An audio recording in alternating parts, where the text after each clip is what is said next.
Hello, today we're going to go over sentence structures, apparently with notes, according to this. And then I'm going to quiz you on some sentence structures towards the end. Let's go.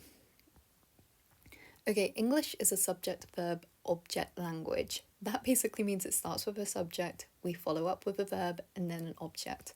If you are anything like me, when I first started studying, that didn't mean a lot. Like I could see it, but I've never thought about anything like this in my life. Japanese is subject, object, verb, which means it starts with the subject, followed by the object, and then the verb comes last. Again, this did not mean a lot to me, and I was like, what is an object? Like, especially when I overthought it and I was like thinking of complicated sentences, what could the object be in this? Don't worry about complicated sentences right now and what the object could be in them, because you're not going to be speaking complicated. I mean, you might be, but in theory, you're not really going to be speaking complicated sentences right now, so you don't need to worry about that. Just don't overthink this. Don't do that. Okay. If you can get a solid understanding of subject, object, verb, or just the sentence structuring in Japanese, it will make your life so much easier. And also it'll make the particles easier. So we're going to do a particle very soon called the wa. I'm just going to call it the wa particle. Everyone hates this. Not everyone. You're going to find a few people that probably love it. They're like, yes, this is my favorite thing. A lot of people really hate the wa particle and the ga particle when we eventually get onto that. If you can understand the sentence structuring of Japanese, or if you can kind of start to get better at it, it will make learning the wa particle so much easier as well. Anyway, let's go into it. So in English we say Layla eats ramen. In Japanese they say Layla ramen eats. So in this case, let's break it down. The subject.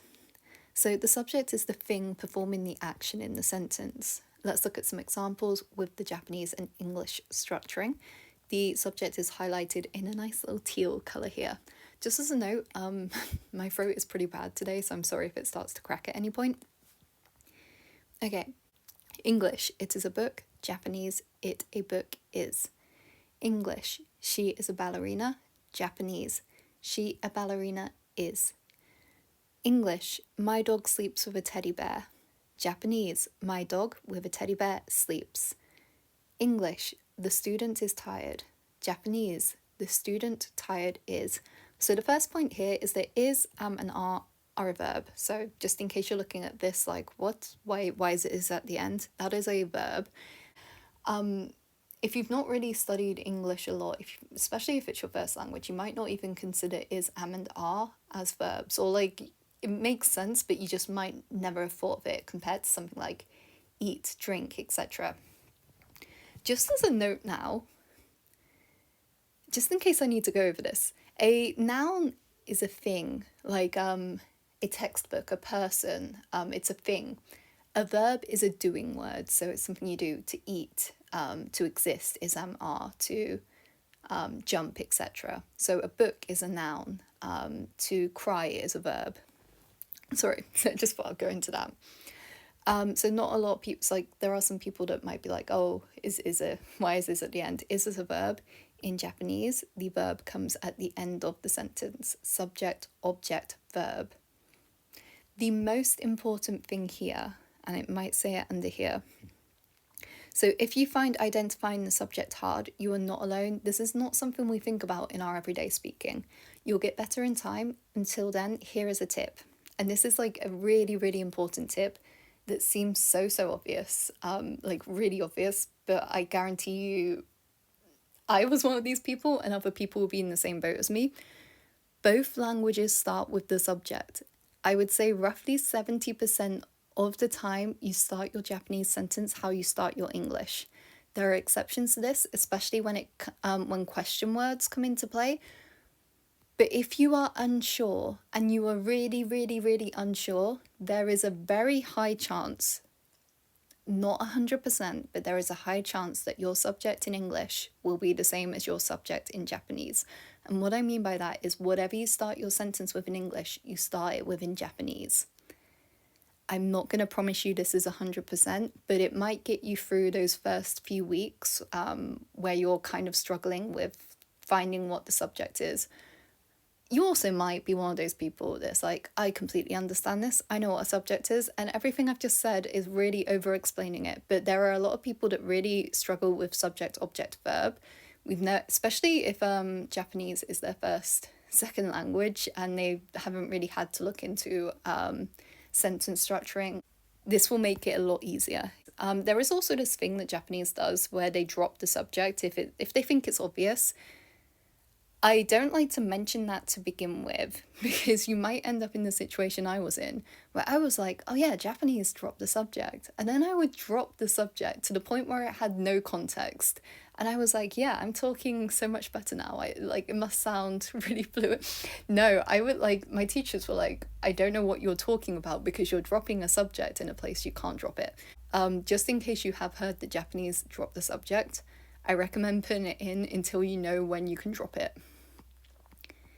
The object. So we're going to talk accurately to begin with. The object that is being acted upon. So it's basically the thing that is being verb. That is not a word. It's just fun English adding ed onto the end to make it a verb. It's not a word. So even more simply, although there are rules and orders that are best to follow, that you'll learn as we go along, I once heard the object described as find the subject, find the verb, and chuck everything else in the middle. Let's look at some object examples in English and Japanese. We'll keep the subject in teal. So she, teal, subject, ate a sushi roll. Sushi roll is the object, the orange part is the object. English, she ate a sushi roll. Japanese, she sushi roll ate. They don't say a in Japanese, so we kind of drop that. English, he didn't do his homework. Japanese, he homework didn't do. English, my mum drinks coffee. Japanese, my mum coffee drinks. English, my Japanese teacher made a Japanese course. Okay, Japanese, my Japanese teacher Japanese course made. I once heard somebody say the sentence structure for Japanese sounds a bit like Yoda from Star Wars talking, and that is 100% true, and it might even make your life easier. The verb. A verb is a doing word, which makes it quite easy to identify. There's a few difficult ones to identify if you don't know what to look for. For example, existing being is an action, therefore is a verb. The cat drank the milk. English, subject teal, verb black, object orange. The cat drank the milk. Japanese, the cat milk drank. English, the chef cooked gyoza. It's kind of like a Japanese dumpling, I think. A lot of people know this one, but just in case. Japanese, the chef gyoza cooked. English, the kids ran to school. Japanese, the kids to school ran. English, the lawyer went to work. Japanese, the lawyer to work went. If you're ever struggling with sentence structures, the verb is usually the easiest part to identify. You're just looking for whatever's being done. You can work back from there. This is more for if you're struggling. Especially if you're writing, I feel like it's very hard to work backwards if you're trying to talk. Not a sustainable way of studying, but as a beginner, you're not going to be studying in the same way that you're probably going to be studying in 10 months or something. Let's practice. You can do this on my website if you want to. We're actually going to do a different version of this in a moment, but drag the words to the bottom boxes and arrange them into the Japanese order. So Layla at lunch eats. This one's actually in its Japanese order. I'm not going to go through all of them because they are on the website. Okay. Basically what I'm going to do here is I'm going to present to you a few sentences that are jumbled up. This one is not. The first two are just going to be in order. So first one is, it is a dog. Inu desu. Dog is. And then the second one is neko desu. Cat is. I thought those would be really confusing if I made them the wrong way around. But this is literally how you say it is a dog, it is a cat. Neko desu. Cat is. We'll go over das in the next episode.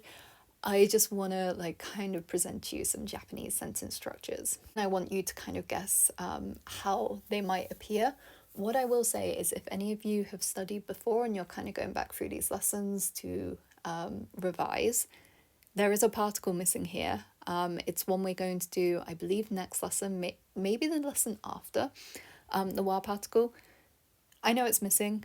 We've not studied it yet, and I'm not going to introduce it in right now. So we're just going to do it without that. As long as you can get the sentence structuring right, the correct order, I do not mind. So number 1, Layla is a student. The words we have are gakuse, student, Layla, the name Layla, and des, is. I'll give you 2 or 3 seconds to think about it, and then I'll reveal the answer. Layla gakusei desu. Actually, the name Layla would be Reira, so I will be saying Reira from now on. Reira gakusei desu. My throat is really going as well now, so I'm really sorry. You are a teacher. Des, are. We'll go over why that is are in this case and is in the last case soon. Sensei, teacher, anata, you.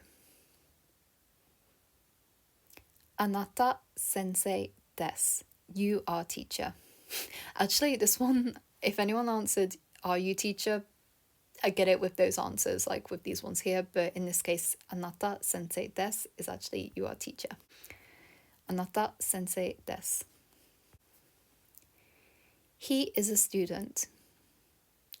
Des is kare. He, gakusei, student. Kare, he, gakusei, student. Des is. Kare, gakusei, desu. He, student, is. Okay, let's go for a harder one. You are an English teacher. Anata, you. Sensei, teacher. Eigo, English. Desu, are. Anata, eigo sensei desu. You, English teacher, are.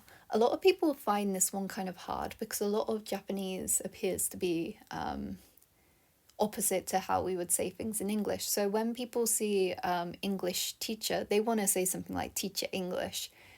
Usually things like adjectives describing a noun will appear in the same way that we say it in English, like English teacher. You're not going to say, I don't want to say you're never going to say teacher English or something like that. There's probably a few situations where it will appear in a different order, but oftentimes if you want to say read book, it's going to appear like akai hon, etc.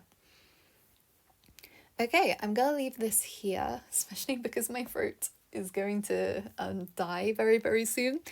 Our next lesson will be on the verb to be, which is des, and I'll be explaining that one to you. So don't worry if you were looking at it like, why is it is and are. We will be going over that in detail next time, and thank you very, very much for watching.